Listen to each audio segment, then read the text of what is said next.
TV Telugu. ఇప్పుడు Telangana top 10 చూద్దాం. కామారెడ్డి జిల్లా కేంద్రంలోని ఓ ఛాయ్ హోటల్లో ఎల్లారెడ్డి నియోజకవర్గ బీఆర్ఎస్ నాయకులతో మాజీ ఎమ్మెల్యే జాజాల సురేందర్ ప్రజాప్రతినిధులతో కలిసి సమావేశమయ్యారు. నియోజకవర్గంలో రాబోయే రోజులు బీఆర్ఎస్కి మంచి రోజులు వస్తాయని, నేతలు కార్యకర్తలు ప్రజా సమస్యలపై దృష్టి పెట్టాలని, కాంగ్రెస్ ప్రభుత్వం ఇచ్చిన హామీలను ప్రశ్నించాలని సూచించారు. మహబూబ్ నగర్ జిల్లా కలెక్టర్ ఖుష్బూ గుప్తా మాట్లాడుతూ ప్రజా సమస్యల పరిష్కారంలో అధికారులు నిర్లక్ష్యం వహించకూడదని అన్నారు. జిల్లా కేంద్రంలోని సమీకృత కలెక్టరేట్ కార్యాలయంలో ప్రజావాణి సందర్భంగా ప్రజల నుంచి ఫిర్యాదులను స్వీకరించారు. మండలాల వారీగా పరిష్కారం అయ్యే సమస్యలను అక్కడే పరిష్కరించాలని, భూ సమస్యల పరిష్కారంలో అధికారులు అలసత్వం వహించకూడదని ఆమె సూచించారు.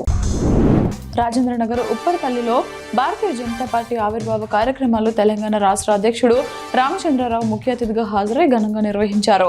ఈ వేడుకల్లో జెండా ఆవిష్కరణతో పాటు ఇతర పార్టీల కార్యకర్తలు బీజేపీలో చేరారు. ఈ కార్యక్రమంలో ఎంపీ కొండా విశ్వేశ్వరరెడ్డి, మైలార్దేవపల్లి మాజీ కార్పొరేటర్ తోకల శ్రీనివాస్, బీజేపీ సీనియర్ నాయకులు బొక్క బాలరెడ్డితో పాటు పలువురు నాయకులు, కార్యకర్తలు పాల్గొన్నారు.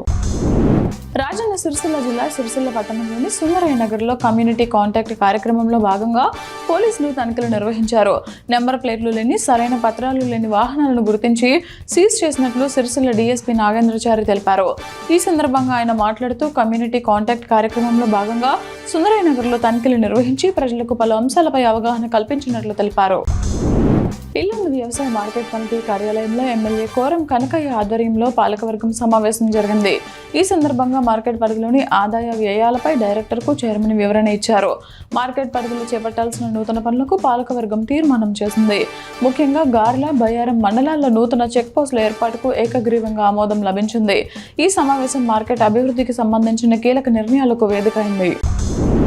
జోగులాంబ గద్వాల్ జిల్లా కేంద్రంలోని పాత బస్టాండ్ సర్కిల్లో రోడ్డుకు అడ్డంగా పండ్ల బండ్లను పెట్టుకుని వ్యాపారం చేయడం వల్ల వాహనదారులు, పాదచారులు తీవ్ర ఇబ్బందులు ఎదుర్కొంటున్నారు. దీంతో ట్రాఫిక్ జామ్ ఏర్పడి ప్రమాదాలు చోటు చేసుకుంటున్నాయి.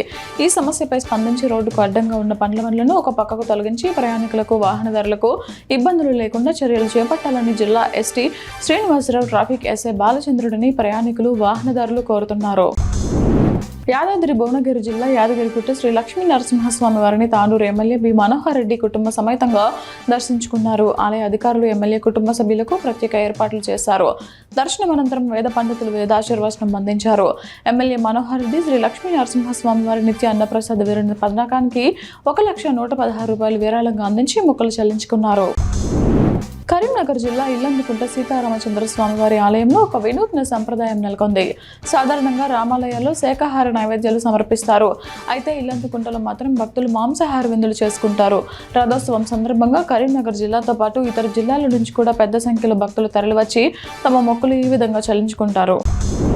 ప్రపంచ ఆరోగ్య దినోత్సవం సందర్భంగా సంగారెడ్డిలో వైద్య శాఖ ఆధ్వర్యంలో 5K రన్ కార్యక్రమం జరిగింది. మెడికల్ కళాశాల వద్ద కలెక్టర్ ప్రావీణ్య, గ్రాడ్యుయేట్ ఎమ్మెల్సీ అంజిరెడ్డి జెండా ఊపి ఈ కార్యక్రమాన్ని ప్రారంభించారు. పోతిరెడ్డిపల్లి చౌరస్తా వరకు అధికారులు, మెడికల్ కళాశాల విద్యార్థులు, వైద్యులు ఉత్సాహంగా పాల్గొన్నారు. తెలంగాణ డీజీపీ శ్రీధర్ రెడ్డి ములుగు జిల్లాలోని దండకారణ్యానికి చేరుకుంటారు. తెలంగాణ, ఛత్తీస్గఢ్ సరిహద్దులోని కర్రెగుట్టలు, పామునూరులో పోలీస్ అవుట్ బేస్ నిర్మాణానికి భూమి పూజ చేయనున్నారు. ములుగు ఎస్పీ రామ్నాథ్ సుధర్ కేకిన ఆధ్వర్యంలో ఈ ప్రాంతాన్ని అదుపులోకి తీసుకున్నారు.